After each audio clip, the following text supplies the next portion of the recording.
यह स्टैंड कुछ unique design में बनाया गया है, जिसमें अलग अलग रॉड दिए हुए हैं। इसमें वाटर ग्लास को आप वॉश करने के बाद इस तरीके से इसमें रख सकते हैं।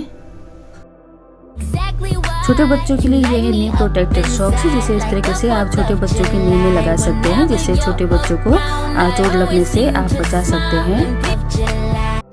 वॉल माउंटेड हैंगिंग ये है डस्टबिन, जिसे हुक की मदद से इसे वॉल में आप लगा सकते हैं। इसे बाथरूम और किचन की वॉल में इसे लगा सकते हैं। किचन डोर के कैबिनेट के ऊपर भी इसे हैंग करके रख सकते हैं। और इसमें हैंडल भी दिया हुआ है, जिससे इसलिए आप कैरी भी कर सकते हैं। साथ में इसमें लीड भी दिया हुआ है।